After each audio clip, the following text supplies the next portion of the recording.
किसी के घर में गोबर फेंक दिया, यहाँ तक के और चलो 10 मुहर्रम को करबला शरीफ जाते हो या नहीं जाते हो? बोलो 10 मुहर्रम को करबला शरीफ में क्या होता है? हमारे यहाँ पर क्या होता है? हमारे यहाँ पे मेला लगता है, मगर जरा सुनो, तुम्हें तुम्हारी तारीख बुला दी गई है। 10 मुहर्रम को क्या हुआ था? करबला में नबी के शहजादे, नबी के नवासे इमाम हुसैन शहीद हुए। 3 दिन के भूखे प्यासे लेटे हुए थे। इमाम हुसैन के भांजे मोहम्मद शहीद हुए लेटे थे। अरे यही तक नहीं, हुसैन पाक के बेटे शहीद हुए लेटे थे, भतीजे शहीद हुए लेटे थे। भैया हजरत अब्बास के कटे हुए बाजू शहीद हुए लेटे थे। सैयद सादियों के खेमे में आग लगा दी गई थी। 3 दिन के भूखे प्यासे थे। करबला में उनकी आंखों में आंसू थे, उन पे जुल्म ढाए जा रहे थे, मगर वो सब्र का दामन थामे हुए थे। दुनिया को पैगाम दे रहे थे, हम अपने बच्चे दे सकते हैं मगर दीन नहीं दे सकते हैं, हम अपनी जानें दे सकते हैं मगर इस्लाम नहीं दे सकते हैं। वहां पे 10 मुहर्रम को ये हुआ था, और तुम्हारे यहाँ 10 मुहर्रम को क्या हो रहा है? तुम्हारे यहाँ करबला में हलवे पराठे की दुकानें लगी हैं, तुम्हारे यहाँ करबला में जलेबी टूट रही है, तुम्हारे यहाँ करबला में लड्डू ऐलान होकर के बिक रहे हैं, तुम्हारे यहाँ करबला में झूले लगे हुए हैं, तुम्हारे यहाँ करबला में फुकनों की दुकानें लगी हुई है, तुम्हारे यहाँ करबला में कुश्ती हो रही है, तुम्हारे यहाँ करबला में बिसात खाने की दुकानें। इस मुसलमान को पता ही नहीं है, छोटे छोटे बच्चों को कांधे पे बिठा करके करबला लेके जाता है, वहां से फुकने ला रहा, खिलौने ला रहा, गुड़ियां ला रहा है। और हाथ तो ये है, इन मुसलमानों की जवान जवान बेटियां करबला शरीफ को जा रही है। मैं पूछना चाहता हूँ, ये बेटियां करबला को क्यों जा रही है? जरा बताओ, करबला क्यों जा रही है? फैशन करके, लाली लगा के, क्रीम पाउडर लेके, मोबाइल हाथ में है और करबला को जा रही है। बिसात खाने की दुकान में वहां पे क्रीम पाउडर खरीदे जा रहे हैं, और लफंगे 10-20 लड़के, लफंगे लड़के वो औरतों के मेले में टकराते फिर रहे हैं, औरतों के मेले में घूम रहे हैं। इन्हें शर्म आनी चाहिए। ये औरतों के मेले में ये छक्के छक्के, ये लफंगे लफंगे औरतों के मेले में घूम रहे हैं। मैं पूछना चाहता हूँ, औरतों के मेले में क्या कर रहे हैं? इन्हें क्या बुंदे खरीदना है? इन्हें क्या चूड़ी खरीदना है? इन्हें क्या जेबरी खरीदना है? इन्हें क्या चुटिया खरीदना है? इन्हें लाली खरीदना? नहीं नहीं, मैं बताता हूँ ये औरतों के मेले में क्यों घूम रहा। ये इसलिए घूम रहा है, वहाँ औरतें हैं, जब मैं इसमें जाऊंगा तो किसी के कोनी लग जाएगी, किसी से मेरा जिस्म टकरा जाएगा, किसी से मेरी आंखें टकरा जाएंगी, कोई मुस्कुरा जाएगी, किसी के फोन नंबर मिल जाएंगे, किसी के जिस्म पे मेरा हाथ चला जाएगा।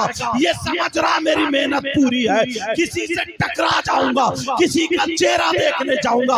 अरे शर्म कर शर्म, तुम नहीं कह सकते मगर मैं बोलता हूँ। तू जिस औरतों के मेले में जिससे टकराने गया, जिसके कोनी मारने गया, अगर तेरी बहन होती तो तू क्या करता? जिससे आंखें लड़ाने गया तेरी माँ होती तो तू क्या करता? जिसे देखने गया तेरी चाची होती तो तू क्या करता? जिससे टकराने गया तेरी फूफी होती तो तू क्या करता? जिसका चेहरा देखने गया तेरी सगी भांजी होती, भतीजी होती तो तू क्या करता? तू मरने को चाहिए था। अरे तू तो मुसलमान है, अगर तू पक्का सच्चा नबी का गुलाम बनना चाहता है तो आज के जलसे में यहाँ पे तौबा करनी होगी और तुझे ऐसा बनना होगा।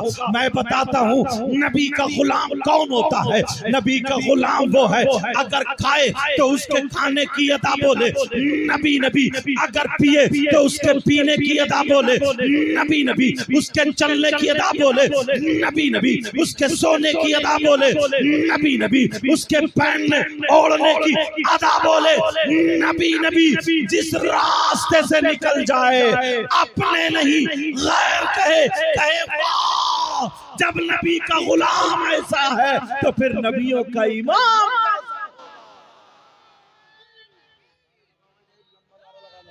रिसालत नारे वसीयत मसलक आला हज़रत चश्मे दस्तार बंदी हजरत अल्लामा सैयद मुक़म्मल रहमान साईं क़िबला उलमाए सुन्नत नारे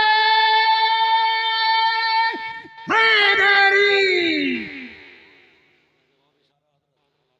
तुम्हें मालूम है, जानते हो आज हालात कैसे हैं। हजरत माइक पे बोलने की बातें नहीं होती, मगर फिर भी बोल जाता हूँ। आज दिल कटता है, आंखें कटती है। नौजवानों, तुमसे बड़ी उम्मीदें हैं हमारी। बेटा बातें मत करो थोड़ी देर, तुमसे बड़ी उम्मीदें वाबस्ता है। तुम्हें मालूम है, उस जगह का नाम लेना नहीं चाहता हूँ। अभी मैं रांची के आगे था, 2-4 दिन पहले बंगाल उधर झारखंड समझे तकरीर करने गया था। वहां की 3-4 लड़कियां गैर मुस्लिम लड़कों के साथ लखनऊ में पकड़ी गई। समझे, वहां की इधर की गैर मुस्लिम लड़कियां मुसलमानों के लड़कों के साथ में पकड़ी गई। तुमने जो अपनी बेटी को आज मोबाइल दे दिया ना, समाज में आग लग रही है। आग, सही बता रहा हूँ, समाज में आग लग रही है। कितनी मुसलमान बच्चियां गैर मुस्लिमों के साथ, कितनी गैर मुस्लिम बच्चियां मुसलमानों के साथ। तुम क्या समझते हो इस्लाम इसकी इजाजत देता है? हरगिज नहीं देता प्यारे। इज्जत इज्जत होती है। जैसे अपनी बहन बेटी की इज्जत करते हो, वैसे ही अगर गैर मुस्लिम की बच्ची है उसकी भी वैसे ही इज्जत करना। नबी का गुलाम वो नहीं होता है कि अपनी बहन बेटी की इज्जत बचाए दूसरे की लूटे। नबी का गुलाम वो नहीं होता है। नबी का गुलाम वो होता है जब चले तो नजरें नीचे करके चले, जब चले तो नजरें झुका करके चले। मैं तुमसे पूछना चाहता हूँ, तुम 3 रोटी खाते हो तो कम से कम 1.5 की अकल रखो प्यारे। कितने बाप ऐसे होंगे जिनकी बेटियों पे, जवान बेटियों पे मोबाइल होगा। अब मुझे बताओ, तुम्हारे यहाँ शादी होती होगी, अगर 50 बच्चियां होंगी, सही बता रहा हूँ, सुन लेना मेरी ये बात है, अगर 50 बच्चियां होंगी तो एक बच्ची के भी सर पे दुपट्टा नहीं होगा, उसके सीने पे दुपट्टा नहीं होगा, दुपट्टा इधर आकर पड़ा होगा। अरे तू कैसा बाप है, अपनी जवान बेटी का जिस्म देख रहा है? तू कैसा भाई है, अपनी सगी जवान बहन का जिस्म देख रहा है? तू कैसा चचा है, अपनी भतीजी का जिस्म देख रहा है? तू कैसा मामू है, अपनी भांजी का जिस्म देख रहा है? पहले लोगों से पूछो, पुराने लोगों से पूछो, अगर इनमें कोई पुराना हो, इनकी बहन इनके सामने संभल के खड़ी नहीं होती थी। छोटा भाई बड़े भाई के सराहने नहीं बैठता था। बीबी शौहर के सामने गूंगी हो जाती थी। और आज तो हालात ये है, शौहर गया काम करने, ये मोबाइल लेकर के दूसरों से बातें करने निकल गई। कई बच्चे हैं, शौहर किसी का दिल्ली चला गया और ये मोटरसाइकिलों पे घूम रही है, ये होटलों पे जा रही है। बहुत अंदर की बात बता रहा हूँ, हो सकता तुम्हें बुरी लगे, लेकिन प्यारो सुन लेना, आज दुख हमें ही होता है। अरे तू कैसी है, तुझे शर्म आनी चाहिए। कितनी बेगैरत औरत है जिसके कई बच्चे हैं, उस शौहर का खा रही है, उसके साथ में धोखा कर रही है, दगा कर रही है। और यहाँ तक के जब पता चल जाता है ना, तो मौका देख करके भाग जाती है। और कितने मर्द भी ऐसे हैं, मर्द, इन्हें तो शर्म आनी चाहिए कि बीवी घर में जवान है, दूसरी औरतों के पास जाते हैं। तुम्हें शर्म आनी चाहिए। तुम्हारे घर में बच्चे हैं, तुम्हारे घर में बीवी है, वो बेचारी तुम्हारा इंतजार कर रही है। मेरा शौहर आता होगा, खाना खाना है, पानी पीना है, कपड़े लाना है। शौहर को तू बीबी को इतना मारता है, इतना पीटता है, अरे तुझे खबर भी है, और दूसरों की बीवियों के साथ में तू गुलछर्रे उड़ा रहा है। जरा तूने नबी की हदीस नहीं सुनी है? ओ लोगों सुनो, अब ऐसी हदीस सुनाने जा रहा हूँ कि तुम्हारा कलेजा मुंह को आ जाएगा। ये हदीस जरा तवज्जो से सुन लेना। ये हदीस किन लोगों के लिए है? ये हदीस उन लोगों के लिए है जिनकी जवान बेटियां हैं बगैर दुपट्टों के घूम रही है, जिनकी जवान बेटियां हैं फैशनीले कपड़े पहन करके आवारा घूम रही है, जिनकी जवान बेटियां हैं मोबाइलों पे चैटिंग कर रही है, मोबाइलों पे बातें कर रही है, हैं, जिनकी जवान बेटियां हैं गैर लड़कों से मिल रही हैं, ये उनके लिए है। वो शौहर जो अपनी बीवी को तमाशा बनाए पड़ा है, ये उनके लिए है। जरा सुनो, नबी फरमाते हैं, आका फरमाते हैं, मेरे नबी का बयान है, 3 लोग मेरी उम्मत में ऐसे हैं जो हरगिज जन्नत में नहीं जा सकते। मेरे नबी फरमाते हैं, मेरी उम्मत में 3 लोग ऐसे हैं जो हरगिज जन्नत में नहीं जा सकते। अरे कौन कौन है जो जन्नत में नहीं जा सकते? एक तो माँ बाप का नाफरमान है, वो जन्नत में नहीं जा सकता। दूसरा कौन नहीं जा सकता? सुनो, दूसरा दयूस जन्नत में नहीं जा सकता। अरे दयूस कौन है? दयूस वो माँ बाप है जिसकी बेटियां आवारा घूम रही हो, जिसकी बेटियां गैर लड़कों से मोबाइल पे बातें कर रही हो, वो माँ बाप दयूस है, दयूस है। और नबी फरमाते हैं दयूस जन्नत में नहीं जा सकता। और नबी जिसे मना कर दे तो कोई पीर उसे जन्नत में नहीं ले जा सकता। अगर नबी मना फरमा दे, कोई मौलाना जन्नत में नहीं ले जा सकता। अगर नबी मना फरमा दे तो उसकी नमाजें जन्नत में नहीं ले जा सकती, उसके रोजे जन्नत में नहीं ले जा सकते। नबी मना फरमा दे तो कोई माई का लाल उसे जन्नत में नहीं ले जा सकता। और जिसकी बेटियां आवारा घूम रही है वो हरगिज जन्नत में नहीं। ये नबी का फैसला है। बेटा माइक को संभालो, थोड़ा माइक को थोड़ा बढ़ाओ। ये नबी का फैसला आज। मगर वजह क्या बताऊं? अब्बा है, अब्बा सबसे पहले तो ये अब्बा ही पिटने का है। माफ करना, बात थोड़ी कर रही। अरे तू कैसा पागल इंसान है? कौन सा ऐसा रिश्तेदार है जो मोबाइल पर बात करने को बेटी के लिए दे दिया? इसका कौन सा कारोबार चल रहा है? ट्रक चल रहा है, बसें चल रही हैं, फैक्ट्री कारखाना क्या चल रहा है? क्यों दिया बेटी को मोबाइल? अगर मोबाइल नहीं देता क्या पूरा खानदान भूखा मर जाता? पूरा खानदान खत्म। आज जो ईसाइयों का तरीका घर में, यहूदियों का तरीका घर में, ये सारे तरीके इसी मोबाइल के जरिए। जो लड़की रामपुर दोराहा से निकल के कभी बाहर नहीं गई, उसके पास बंबई का फैशन कहां से है बोलो? उसके बाल कहां से कटे? तू तो भैया है ना भैया, तू तो कम से कम अपनी बहन के सर पे आंचल रख देता। मगर भैया तो इतना बड़ा नचकैया है, भैया का पता ही नहीं चलता है इधर का या उधर का, बीच का है, बीच का। बाज बाज तो बिल्कुल छक्का लगता, छक्का। न दाढ़ी न मूछ, ऐसा लगता जैसे उबला हुआ आलू।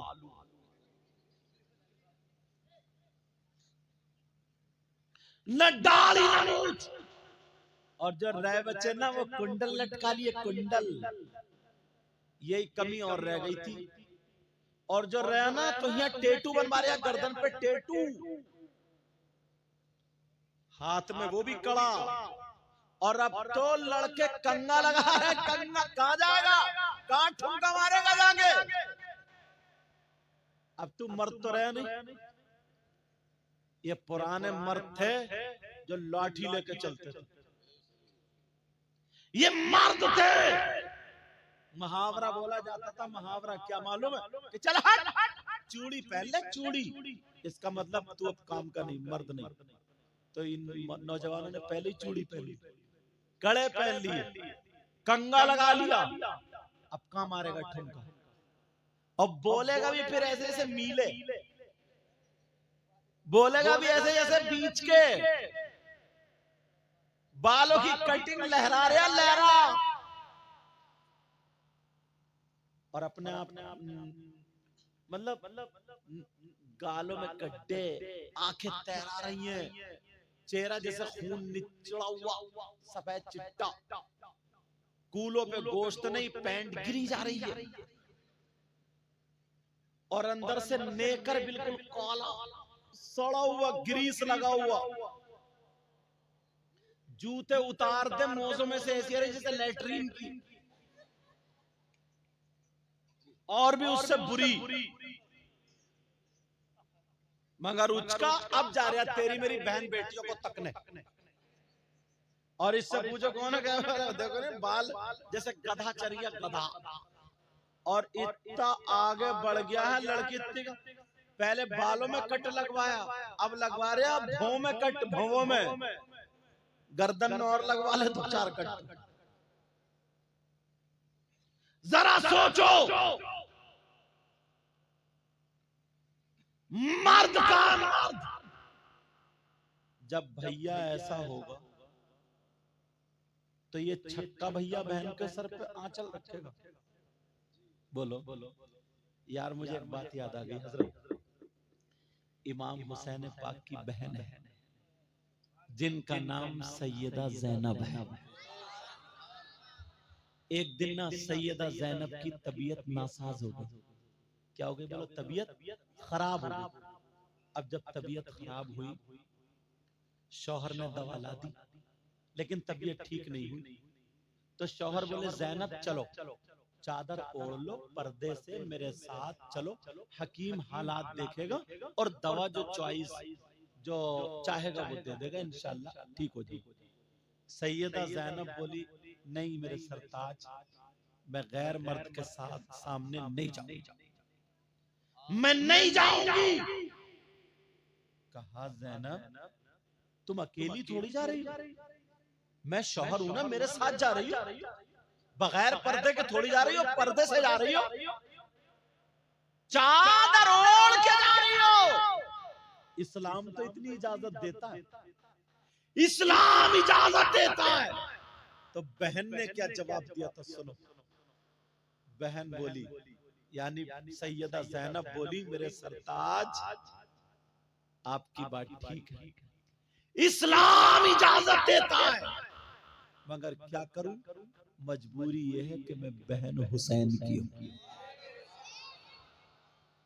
मैं बहन हसन की हूं, मैं बेटी फातिमा की हूं, लाडली अली की हूं और नवासी नबी की हूं, मैं नहीं जा सकती, वरना हुसैन को दुनिया क्या कहेगी। अरे तुम्हारी बहन तुम्हें देख के क्यों नहीं कहती है, इसलिए उसे मालूम है परसों मेरा भाई डीजे पे नाच रहा था, छक्का बना हुआ था और डीजो पे कूले मटका रहा था, इसलिए पता है मेरा भाई तो खुद नच गया। तो तुम्हारी शर्म क्या? बाज बहन को पता है मेरा भाई किससे मोबाइल पे बात करता है, अब वो शर्म करेगी।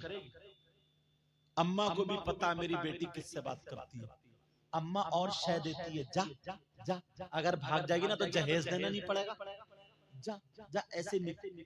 शादियों में तुमने देखा होगा ये अम्मा कुंवारी बेटियों को सजा सजा के मोती सितारे चमक दमक सारे कपड़े पहने क्यों ले जा रही है अम्मा? और अम्मा ये बूढ़ी घोड़ी नहीं लगा, पुरानी दीवार नया पैंट, ये और लदी पड़ी है, ये और बुती पड़ी है। और गिजरा के जब आई ना घर तो अपने शौहर से क्या बोली सुनो तो, अपने शौहर से क्या बोली? बोली सुनो तो, पूरी बारात तो आज हमें ही माँ बेटियों को देख रही थी, कुएं में नहीं गिरा गया तुझसे, पूरी बारात हमें माँ बेटियों को देख रही थी, और कई औरतें तो ये कह रही थी ये माँ बेटी थोड़ी बहने बहने लग रही है, बहने बहने। कब्र में इसका गला फाड़ दिया जाएगा, ऐसा गुर्ज पड़ेगा कि 70 मील जमीन में धंसा दिया जाएगा। ये बस लिए इधर की इधर इधर चुर चुर बोल जाएंगे, बहने बहने लग रही है, शर्म आनी चाहिए, गैरत आनी चाहिए। नबी की बेटी सैयदा फातिमा, अल्लाह एक दिन हजरत अली के पास बैठी, हजरत अली भी बैठे, हजरत अली बोले फातिमा तुमने मेरे साथ में जिंदगी गुजार रही हो, ये एक एक जोड़ी कपड़े में पूरा साल गुजारती हो, सूखी रोटी भी खा लेती हो, तुमने मुझसे आज तक कुछ मांगा नहीं। का फातिमा मैं चाहता हूं आज तुम कुछ मुझसे मांग लो। फातिमा बोली सरदार तुम खुश हो तो मैं खुश हूं, आप राजी हो तो मैं राजी। फातिमा की जिंदगी है, मेरा शौहर राजी हो जाए, मेरे बाबा राजी हो जाए, अल्लाह राजी हो जाए। का नहीं फातिमा कुछ मांग लो। फातिमा बोली मांग लो। का जी मांगो। सोच रहे होगे कि सोना मांगेंगी, चांदी मांगेंगी, मगर मेरी बहनें सुन ले, नबी की बेटी ने मांगा क्या? कहा फातिमा वो मांगना जो तुम्हें सबसे ज्यादा पसंद हो। अब नबी की बेटी की पसंद देखो क्या, नबी की बेटी की चॉइस क्या, चॉइस अपने घर जाकर फातिमा जो तुम्हें ज्यादा पसंद हो वो मांगो।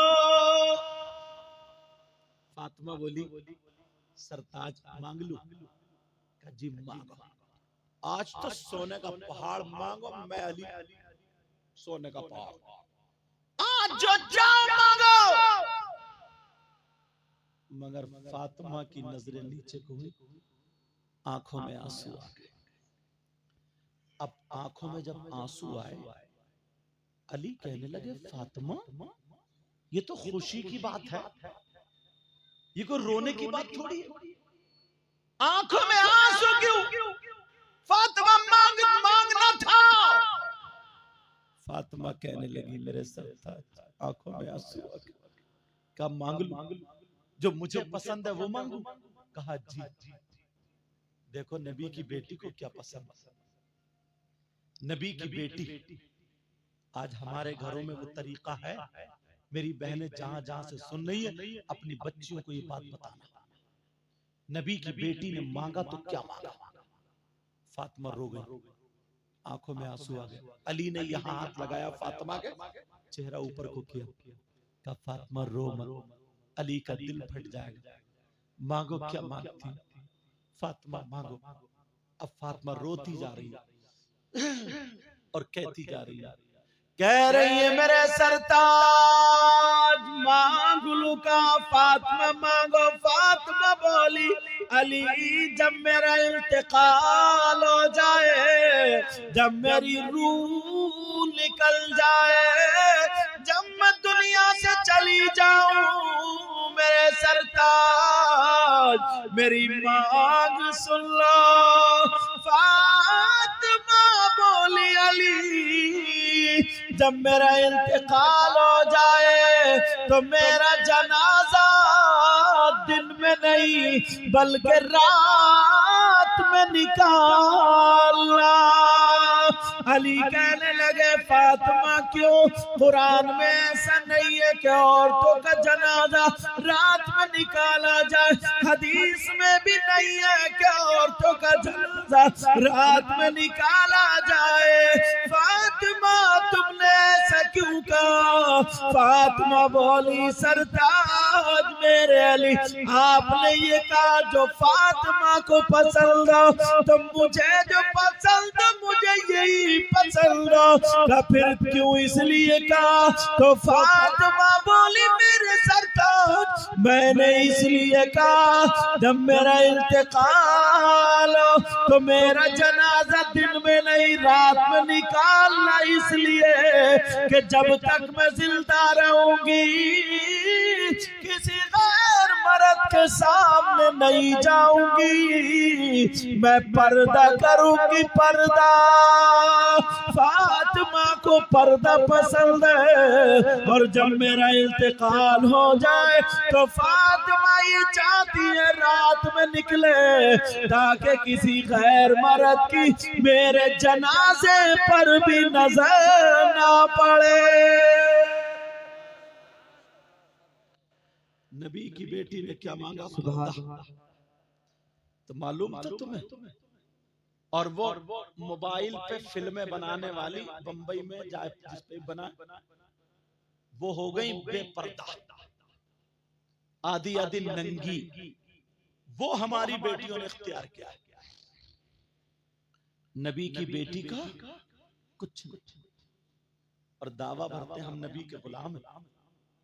सही बता रहा हूं, तुम पड़ोस को नहीं, मोहल्ले को नहीं, हर माँ बाप सिर्फ और सिर्फ अपने अपने घर की जिम्मेदारी ले ले। हर माँ बाप सिर्फ अपने अपने घर की जिम्मेदारी ले ले तो इंशाअल्लाह माहौल सुधरता हुआ नजर आएगा। जो लोग शराब पीते ना, शराब, अल्लाह आला हजरत ने भी लिखा है, अगर मैं किसी को, सुन लेना ये बात जरा संभाल, अगर मैं किसी को एक गिलास पेशाब पीने को दूं तो क्या वो एक गिलास पेशाब पिएगा? बोलो नहीं। क्यों? इसलिए कि वो नापाक है। यही तो, इसलिए बोलो वो फुकहा फरमाते हैं, आला हजरत ने भी लिखा है कि जैसे पेशाब नापाक है वैसे ही शराब भी नापाक है। अगर एक दरहम से ज्यादा पेशाब लग जाए उसका धुलना जरूरी है, ऐसे ही अगर शराब लग जाए तो उसका भी धुलना जरूरी है। तो जिस मुंह से तुम अल्लाह और रसूल का नाम लेते हो यार, उसी मुंह से गंदी चीज पीते हो, शराब पीते हो, ये हराम चीज पीते हो, जिससे हमारा खून बन रहा है, जिससे हमारा गोश्त बन रहा है, जिससे हमारा जिस्म बन रहा है, वो हराम चीज। अल्लाह लिखा है जो मर्द और औरतें गलत काम करते हैं ना, तो जहन्नम में उनकी शर्मगाह सड़ जाए, उनकी शर्मगाह में खून पीप कचलऊ सड़ जाएगी, और उन्हें इतनी जोर से पेशाब लगेगा मगर पेशाब नहीं उतरेगा। उनके पेट ऐसे हो जाएंगे जैसे मटके, मसाने उनके भर जाएंगे। क्यों? पेशाब भर जाएगा, पेशाब नहीं उतरेगा। अब वो चीखेंगे, चिल्लाएंगे, पेशाब पेशाब पेशाब। उधर वो लोग जो शराब पीते, अल्लाह उनकी प्यास इतनी बढ़ा देगा, जहन्नम में इतनी बढ़ जाएगी, वो कहेंगे हाय हाय कुछ पीने को, हाय कुछ पीने को, कुछ मिले पीने को, कुछ मिले पीने को। तो मालूम है ये जो शराबी है ना, शराबी, अब अल्लाह के हुक्म से उन लोगों को जिनके पेट बड़े हो गए थे, शर्मगाह उनकी सड़ गई थी, उनका पेशाब उतरेगा। तो पेशाब जब उतरेगा, शर्मगाह सड़ गई है, तो खून पीप कचलऊ गंदा मैल और पेशाब, ये सारी चीजें और जहन्नम की काली आग, ये सारी चीजें मिल करके एक गड्ढे में, हौज में जमा हो जाएंगी। और ये शराबी जब तड़पेंगे शराब के लिए तो इनको वो गंदा मैल और पेशाब पिलाएगा। अल्लाह मेरी तौबा। बोलो आज के बाद कोई शराब पिएगा? पिए? हाथ उठाओ सब लोग, हाथ उठा के तौबा करो, हाथ उठा के, जो पीता हो या ना पीता हो उठाओ हाथ। बोलो या अल्लाह आज के बाद हराम चीज से दूर रहेंगे और नमाजों की पाबंदी करेंगे और तमाम बुराइयों से बचते रहेंगे। सही बताऊं, तुम दो दो एक एक करके ना, तवज्जो रखो मेरी तरफ, दो दो एक एक करके अगर ऐसे ही संभलते रहे तो इंशाअल्लाह एक दिन वो होगा कि हम और आप कामयाब हो जाएंगे। बोलो इंशाअल्लाह। नमाजों की पाबंदी होगी। तुम्हें कोई शख्स ऐसा मिल जाए, बात थोड़ी कड़वी है सुन लियो, जो बेटा, सगा बेटा अपनी मां के साथ गलत हरकत करता, कितना नीच होगा, कितना बुरा होगा, कितना जलील होगा। उससे खराब कोई हो सकता है? जो सगा बेटा अपनी माँ के साथ जिना कर, जिस माँ ने 9 महीने पेट में रखा, जिस माँ ने दूध पिलाया, है कोई ऐसा? तुमने देखा आज तक? अगर मिल जाए तो उससे दोस्ती करोगे? बोलो, उसे प्लेट में खिलाओगे? उससे रिश्तेदारी करोगे? और अगर तुम में से कोई हो तो तौबा करोगे? अब मैं हदीस सुनाने के लिए जा रहा हूं। कौन है वो? आज के दौर में 10% हो गए हम। मर सकता है मगर मां के साथ गलत हरकत नहीं कर सकता। वो कौन है? सुनो, नबी फरमाते हैं सूद और ब्याज। नाम सुना होगा तुमने, सूद और ब्याज। आका फरमाते हैं जो इसका गुनाह होता है उस गुनाह के 70 दर्जात। कितने बोलो? 70 दर्जे। इतना बड़ा, इतना बड़ा, इतना बड़ा, इतना बड़ा, 70 दर्जात। एक बड़ा वाला, फिर उससे छोटा, फिर उससे छोटा, फिर उससे छोटा, फिर 70वां सबसे छोटा। दूसरी हदीस में 73 दर्जों का जिक्र है। 70 दर्जों में सुनो, सबसे छोटा वाला दर्जा जो है उसका गुनाह और पाप ऐसा है जैसे सगे बेटे का मां के साथ जिना। कोई सूद का रुपया खाएगा? कोई ब्याज का रुपया खाएगा? 10,000 दे दिए, 12 लिए, कमेटी डाल दी, कोई 1 लाख रुपए इकट्ठे करे, कोई 90 पे उठा रहा, कोई 80 पे उठा रहा, बाकी जो बच रहे बट रहा। ये नाजायज और हराम। हाँ, अगर 10-10 हजार रुपए इकट्ठे करके 1 लाख जमा कर लिए, उसमें कोई घटाव बढ़ाव नहीं है, वैसे ही जिसको जरूरत वो दे दो, अगले महीने में दूसरा ले लो, या कुरानदाजी कर लो, तो ये जायज। समझ में आ रही बात? नबी फरमाता। अच्छा, नबी की बात गलत हो सकती है क्या? एक एक हदीस आखिरी दर्जे की सुना रहा हूं। कितना खराब बेटा होगा यार, जो अपनी माँ के साथ, जुमला बोलने में भी थोड़ा वो हो रहा है, जो अपनी माँ के साथ मुंह काला काला ऐसे समझो, गलत नजर कर। कौन है वो? सूदी और ब्याजी। सूद और ब्याज का लेने वाला, देने वाला, उसके गुनाह के नबी फरमाते 70 दर्जे, छोटे वाले दर्जे का इतना गुनाह है, और बाकी 69 बड़े बड़े बच्चे, उनका कितना होगा? कोई खाएगा, सट्टा लगा दिया, 500 रुपए कमाए, 200 रुपए बचा लिए, 300 का सट्टा लगा दिया, और रात को सो गया कि अब तो मैं सुबह को अनिल अंबानी हो जाऊंगा। आज तक कभी कोई सट्टेबाज मालदार हुआ? आज तक कभी भी कोई सट्टेबाज कहीं भी मालदार हुआ? बल्कि बीबी को और बेच के चला गया। ऐसी मिसालें सुनने में आई हैं हज़रत। घर बेच दिया, बीबी दूसरों के पास छोड़ दी, रख दिया। सट्टा, ब्याज, जुआ, हराम का लुकमा हरगिज नहीं जाना चाहिए हल्का में। बोलो जाएगा तो नहीं? बोलो जाएगा तो नहीं? एक चीज और सुनो, इस मोहल्ले का क्या नाम है? मोमिन नगर। सही साहब, मोमिन नगर। इस मोमिन नगर में कोई ऐसा है जिसके भाई का इंतकाल हो जाए, उसका भाई मर जाए, और वो अपने मरे हुए भाई का गोश्त नोच के खाता हो? कोई औरत है ऐसी जो अपने मरे हुए भाई का गोश्त खाती हो? तुम्हारे मोमिन नगर में अगर कोई अपने मरे हुए भाई का, मुर्दा भाई का गोश्त खाए, उससे रिश्तेदारी करोगे? दोस्ती करोगे? साथ में रहोगे? दस्तरखान पे खिलाओगे? हाँ ना तो बोलो। और अगर तुम हो तो तौबा करोगे? बोलो, तौबा करोगे? मेरी बात भी गलत हो सकती है, इनकी भी गलत हो सकती है, तुम्हारी भी गलत हो सकती है, अल्लाह का कलाम गलत हो सकता है, कुरान शरीफ गलत हो सकता है। ज़ालिकल किताबुल ला रैब फीह, ये वो कलाम है जिसमें शक की गुंजाइश तक नहीं। अब कुरान की आयत से साबित कर दूं कौन है वो, चेहरे दिखा दूं कौन है जो अपने मरे हुए भाई का गोश्त खाते हैं, बता दूं? सोचोगे यार ये मौलाना कैसे बुला ले, ये तो सारी पोल खोले दे रहे हैं।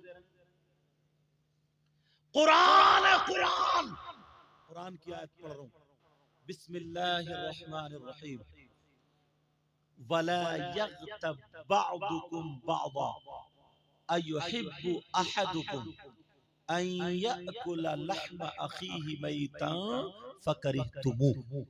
पूछो इनसे, बड़े बड़े अच्छे कारी है, हाफिज है, पूछो हाफिज है नहीं, ये कुरान की आयत, ये कुरान की आयत, इसका तर्जमा घर जाके देख लेना, वरना मैं तर्जमा कर रहा हूं।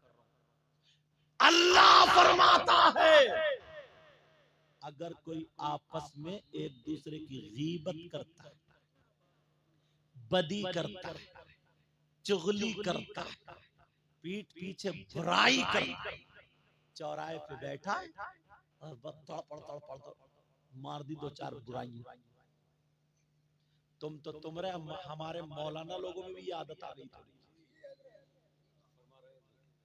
बहुत सारी बुराइयां चौराहों पर, और औरतें इनके पेट में हसद, कीना, बगावत, इनका चेकअप कराओ ना तो फेफड़े खराब, हसद की वजह से गैस इतना जलती है ना, अगर किसी की लड़की का रिश्ता अच्छा हो जाए तो इसे दौरा पड़ गया, अरे पागल तुझे क्या, इसकी तबीयत खराब, उसका अकेला बेटा था, उसके यहाँ उसकी बेटी का रिश्ता हो गया, ले ये खाने ही नहीं खा रही है, और ये कुटनी ना कुटनी किसी भी तरकीब से पहुंच जाती है वहां, पहुंची इतनी भोली बन के, सीधी बन, जबकि भोली नहीं है ये, और सीधी बने, सलाम कलाम में, तो बोली थोड़ा सा पान खाने आई थी, अच्छा पान खाने, तो आग लगाने आई थी, अब बोली थोड़ी पान की कतरिया खिलाओ, पान की कतरिया दे, कितने बच्चे हैं तुम्हारे घर, एक बेटा दो बेटी, अच्छा बेटा बड़ा बड़ी, और सब डिटेल निकाल के आइए पहले ही, कहा बेटा बड़ा, कहाँ रिश्ता हुआ, कहा वो मोमिन नगर में हुआ, अच्छा किस जगह, हाँ वो मस्जिद के पीछे जो घर है 2 मंजिल, कहाँ गोरे रंग की लड़की जो, वो कहाँ, अच्छा उसको दौरे पड़ते थे, ठीक हो गई, खत्म, बोली उस पे हवाई असर था, वो ठीक हो गई, चल घर आना अच्छा, सारे लोग अच्छे, कर लो रिश्ता, खाक कर लो, तूने रेड़ तो पहले ही मार दी, एक तो वैसे ही लड़के वाले नंगे भिखारी इंटरनेशनल फकीर, कौन लड़के, पहले गधे बिकते थे, घोड़े बिकते थे, बकरी बिकती थी, बकरे बिकते थे, खच्चर बिकते थे, ऊंट बिकते थे, बैल बिकते थे, अब शादी के मौके पे लड़के बिक रहे हैं, 4-4 लाख रुपए की मंगनी, 3-3 लाख रुपए कुबड़े बुलेट मांग रहा, कुबड़े,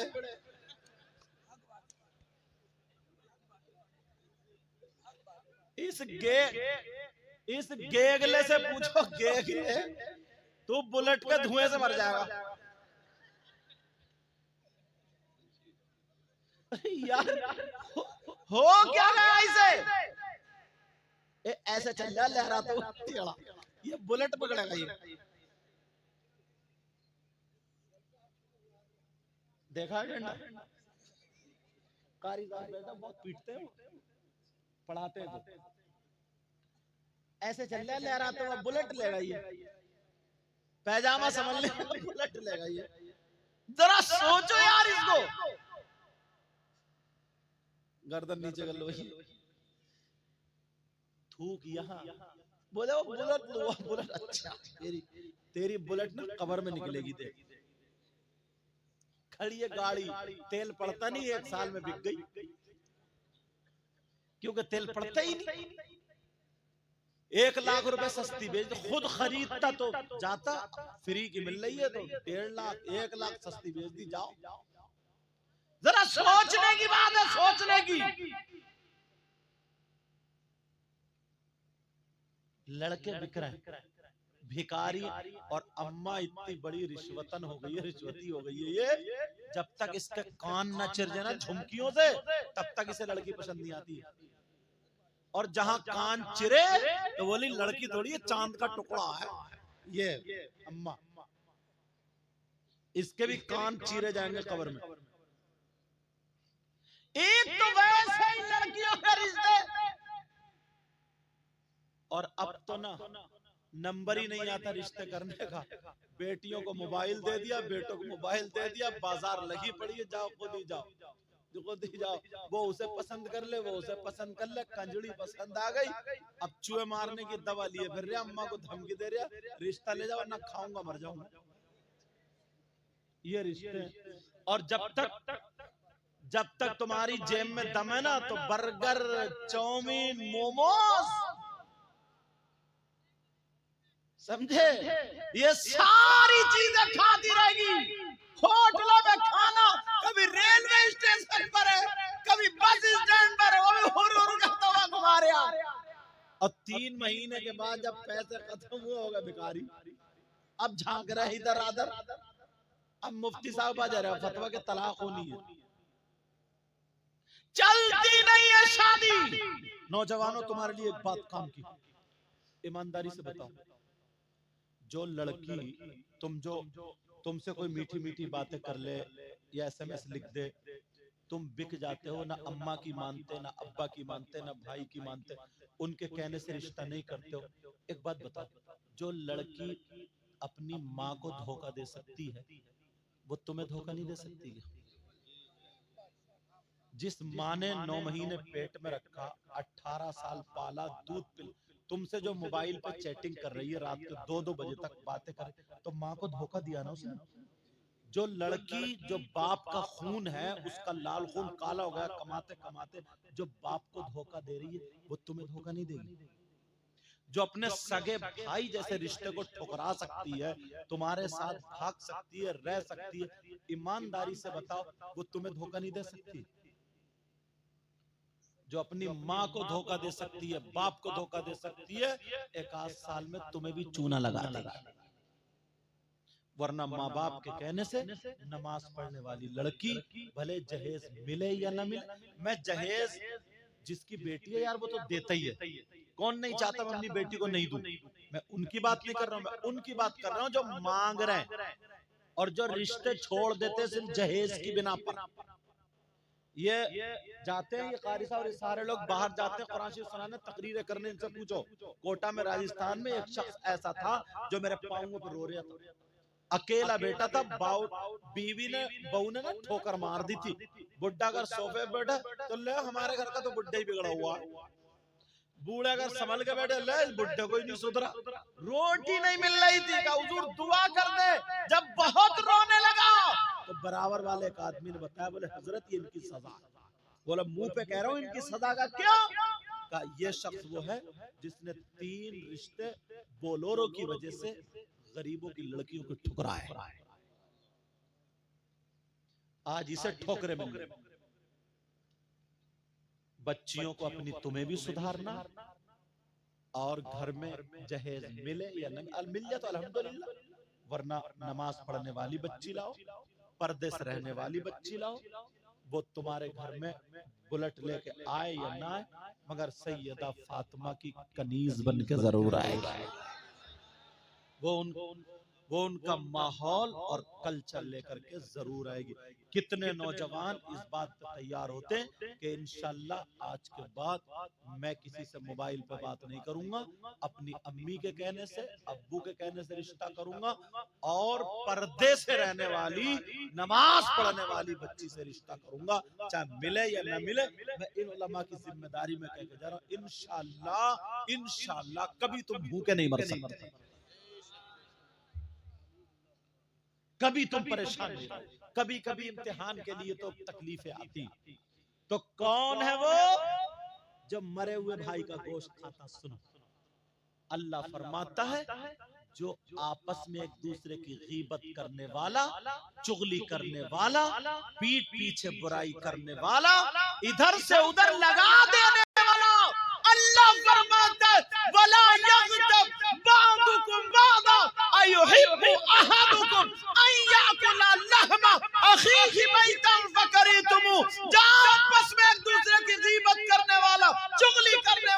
पीठ पीछे बुराई करने वाला ऐसा है जैसे मरे हुए भाई का गोश्त खाने।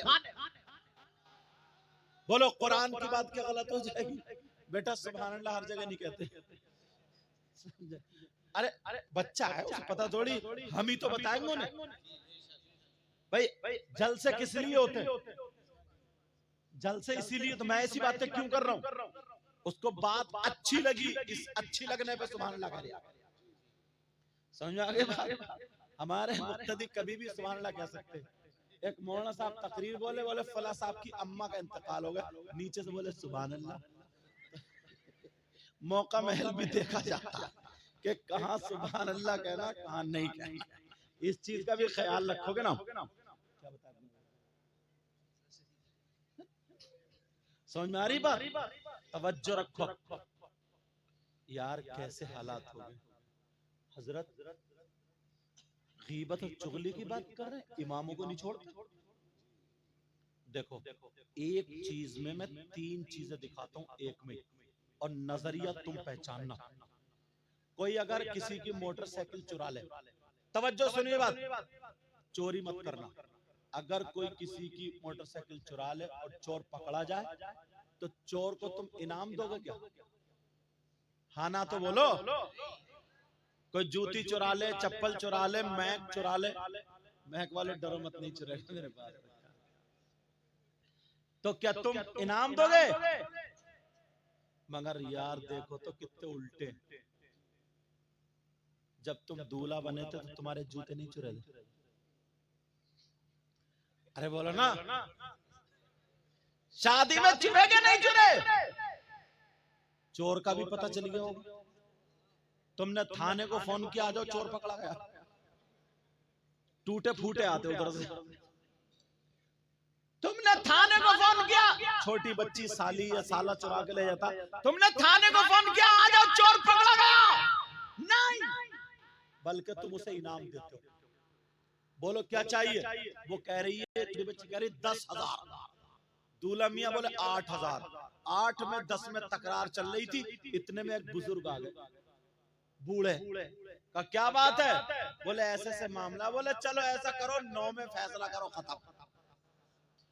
और बोले ये तो इनका हक है, दो हक है।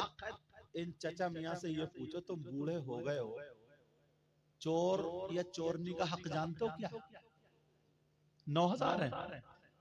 अस्सारिकु वस्सारिकतु फक्तउ ऐदियहु, चोर चोरनी के हाथ काटे जाएंगे। 10 दिरहम से ज्यादा वैसे उनकी सजा। और तुम इनाम दे रहे हो, इनाम। अब मुझे बताओ, इतने में 9,000 पे बात थी। अब्बा आ गए दूल्हा मियां के, क्या बात है? साहब ऐसे बोले नहीं, पूरे 10,000 दूंगा। अब्बा की चढ़ी थी। बोले क्यों? बोले बेटे की खुशी का दिन है, 10,000 चलो दे दिए। इतने में दुल्हन बैठी कार में, दूल्हा बैठे। जब कार गई, बच्चों ने घेर ली कार, लाओ हमारा हक। तुमने कभी फोन किया कि उग्रवादियों ने कार घेर ली? हंसने की बात नहीं। पकड़वाया पुलिस से? नहीं। यहां भी यही झगड़ा, 8-9 8-9 8-9। फिर अब्बा आए, बोले 1 रुपया कम नहीं, 10,000 बेटे की खुशी का दिन, दे दी। अब इमाम साहब ने निकाह पढ़ाया। अब आया इमाम साहब के निकाह पढ़ाने का नंबर। इमाम साहब तुम बताओ। इमाम साहब बोले 10,000। बस अब यही अब्बा को मौत। अब्बा बोले इमाम साहब जायज ले लो, जायज। अब्बा बोले इमाम साहब पागल हो गए क्या? 10,000 कहीं चल रहे क्या? बुलाओ सदर साहब को, सेक्रेटरी साहब को, इस इमाम का पत्तू साहब। खत्म, खलास, इमाम की इमामत खत्म। अरे शर्म करो, चोरों को 10,000 दे दिए, उग्रवादियों को 10,000 दे दिए, और जो हाफिज था, इमाम था, तुम्हारे घर में फाता पढ़ता था, उसे तुमने मस्जिद से निकलवा दिया। कभी सोचा तुमने इस बात पर? हर जगह ये होता है। चोरों को देते हुए तुम्हें क्या सवाब मिला? डकैतों को देते हुए क्या सवाब मिला, और इमाम को दे देते सवाब नहीं मिलता क्या? चोरों को देने से बेहतर था 5,000 रुपए सदका कर देते, और नबी फरमाते सदका बलाओं को टालता है, मुसीबतों को खत्म।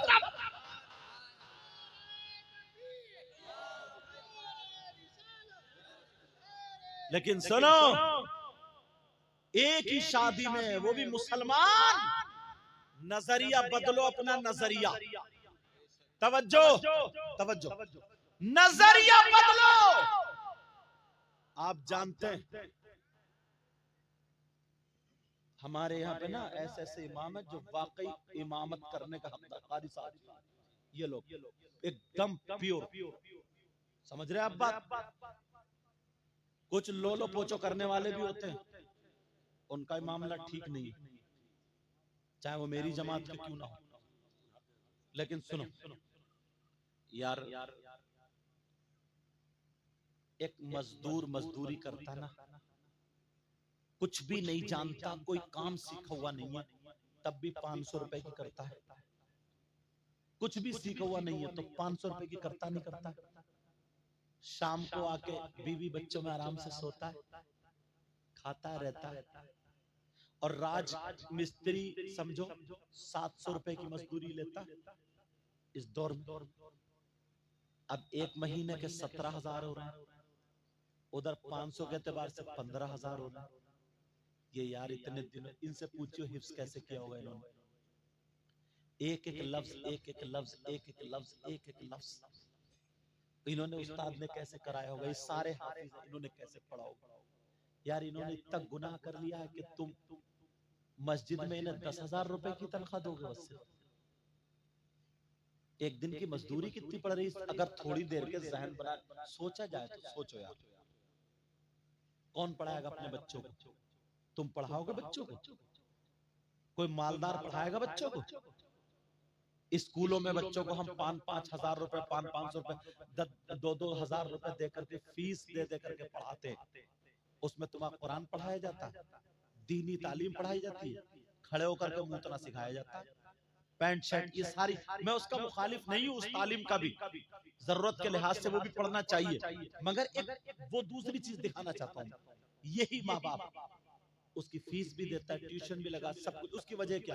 उसकी वजह ये है, या तो सरकारी सर्विस लग जाएगी तो भी 80-90 हजार रुपए की होगी, समझे? कहीं मास्टर बन जाएगा तब भी इतनी तनख्वाह होगी। और तुम्हें मालूम है कि ये सारी की सारी हमारे मजहब की तालीम तो है नहीं, सब सिर्फ दुनिया ही दुनिया है ना, इसमें आखिरत तो है नहीं। उसके बावजूद भी सब इधर पिले पड़े, मदरसों की तनख्वाह, मुदर्रिसीन की तनख्वाह और इमामों की तनख्वाह अगर हम लोग ज्यादा कर दें, बढ़ा दें, तो पढ़ने वाले अच्छे से नहीं पढ़ लेंगे क्या? बोलो, तुम खुद सोचो यार, ये किसे कदम उठाना पड़ेगा? हमें और आपको उठाना नहीं पड़ेगा। तो बखुदा ये बता रहा हूँ, हमारी तो कट गई, लोग कट गई, सारे लोग कट गए। ये मत समझो हम अपने लिए कर रहे हैं, तुम्हारी नस्लों के लिए कर रहे हैं। कौन पढ़ाएगा बच्चों? उसने इतना बड़ा गुनाह कर लिया, कुरान हाफिज हो गया, आलिम हो गया, मौलवी हो गया, मुफ्ती हो गया, उसने इतना बुरा काम कर लिया कि अब तुम उसे मारे डाल रहे हो। उसकी बीवी नहीं है यार, उसके बच्चे नहीं है यार, उसके घर वाले नहीं है यार। जरा सोचो, 8-8 दिन बेचारा घर नहीं जाता, जुमेरात को घर जाता है या शनिचर को घर जाता है, और उस बीच में अगर किसी के यहाँ फाता हो, उसके बीवी बच्चे 8 दिन से इंतजार कर रहे हैं, छोटे छोटे बच्चे, अब्बू कब आओगे, अब्बू कब आओगे, अब्बू कब आओगे। यार जैसे तुम्हारे बच्चे वैसे उसके भी तो बच्चे हैं। उसकी बीवी बेचारी, पता नहीं उसकी माँ है नहीं है, पता नहीं सास ससुर है नहीं, अकेली वहां पे रह रही। 8 दिन के मेरा शौहर आएगा तो ये खर्चा होगा, ये खर्चा होगा, ये खर्चा होगा, ये होगा। मैं उसका भी तो यार, वो भी तो इंसान है, उसे क्यों इतना मार रहा हूँ? वो भी तो अपना मैके जाना चाहती है अपने शौहर के साथ, क्या एक दिन। और उसमें अगर तुम्हारी फातिहा आ जाए तो बस इमाम साहब को रोक ले, तो और अगर चला जाए इमाम साहब वैसे, तो तुम फिर खुराफाते कर दो, यार ये इमाम ठीक नहीं, छुट्टी बहुत कर लिया भाई, निकालो निकालो निकालो। ऐसा करो, तुम इनके गले में रस्सी बांध कर गले जान से मार डालो। यार जरा सोचने की बात है यार, जब बीवी घर में है यार, वो इंतजार नहीं कर रही होगी। ये भी हो सकता है किसी के बच्चे की तबीयत खराब, समझ रहे, ये भी तो हो सकता है। और तो वो बीवी तसल्ली दे रही, बेटा परसों को तेरा अब्बू आ रहा है, कल को तेरा अब्बू आ रहा है, जुमेरात को अब्बू। और यहाँ मुक्तदी इतना बिगड़ गया, इतना बिगड़ गया, इतना इसके घर की फाता, जबकि इमाम पे ये है ही नहीं, इमाम पे ये नहीं है, ये तो तुम पे है। तुम्हें फाता सीखना चाहिए थी, तुम्हें डंडा फेरना चाहिए था कि तुम्हारे फाता क्यों याद नहीं हुई। कौन पढ़ाएगा बच्चों? दुनिया अपने दीनी तालीम, दुनिया हर धर्म वालों को ऊपर उठाती है, तुम नीचे गिरा रहे हो। बोलो, मैं तुम्हें तरीका बताऊं, तुम सोच रहे हो कि यार इतनी तनख्वाह कैसे देंगे, मैं तुम्हें आसान सा तरीका बता दूं, और ये राज की बात है, किताब में नहीं मिलेगी। एक दिल से बात बता रहा हूं, चाह रहे हो तुम मालदार होना, चाह रहे हो अच्छे होना, चाह रहे हो, जुमे की नमाज तो पढ़ते ही होगे। हर मस्जिद में कम से कम जुमे में 100 लोग जाते हो, बोलो जाते नहीं जाते? 100 आदमी तो हर जुमे में पहुंच जाते हैं। तुम यार जुमे के दिन 50 रुपए नहीं डाल सकते हो गुल्लक में? 8 दिन में जुमा आता, 8 दिन में दीन के खर्च के लिए अल्लाह की राह में 50 रुपए नहीं डाल सकते हो? 50 रुपए का तुम गुटखा खा जाते हो, 50 रुपए की चाय पी जाते हो, 50 रुपए की बीड़ी पी जाते हो, 50 रुपए आखिरत के लिए कुछ नहीं करोगे तुम, आखिरत के लिए कुछ नहीं सोचा तुम। 50 रुपए तुम्हारे बच्चे उड़ा जाते होंगे, 10 ले जाते होंगे, 20 बोले मैं तुम्हारे यहाँ चला जाऊं, अभी बच्चों ने ये बच्चे इन्होंने इतनी खिदमत की, कभी दूध कभी 50 रुपए खाना इतना बोलो हो जाता नहीं इशारे पे। 50 रुपए की अहमियत है। अगर 100 आदमी 50-50 रुपए उसमें डाल दे तो मालूम है कितने हो रहे हैं? 5000। और एक महीने में कितने जुमे होते हैं? 5, 25,000 हो रहा है। तुम्हारे कितने गए? मैंने 250 रुपए, तुम्हें पता भी नहीं चला, और 25,000 रुपए इससे ही हो गए, सिर्फ इसी से। ये नहीं कर सकते हो? चलो इमाम की अगर 10,000 रुपए की तनख्वाह मान लो, तो तुम इतने भी नहीं हो कि एक तो इमाम से मुसाफा करोगे तो 50 रुपए का जुमे के दिन मुसाफा कर लो, इधर नहीं तो इधर समझ लो। 50 रुपए का इमाम से, हर आदमी ये कि मैं इमाम के हाथ चूम के जाऊंगा, इमाम से दुआ लेके जाऊंगा, इमाम से हाथ मिला करके जाऊंगा, क्योंकि इसके हाथ कुरान से टच हुए, इसके सीने में कुरान है, इसने नमाज पढ़ाई, हमारा इमाम है। हर जुमे में तुम 50 रुपए मुसाफा करके उसके हाथ चूम के नहीं जा सकते हो। 8 दिन जो तुम्हारे लिए दुआएं करता रहेगा। तिजारत करो अल्लाह से, अगर बढ़ना है तो उसका बेचारे का काम हो जाएगा। ये वो चीज है, वो चीज जो कर सकते हो।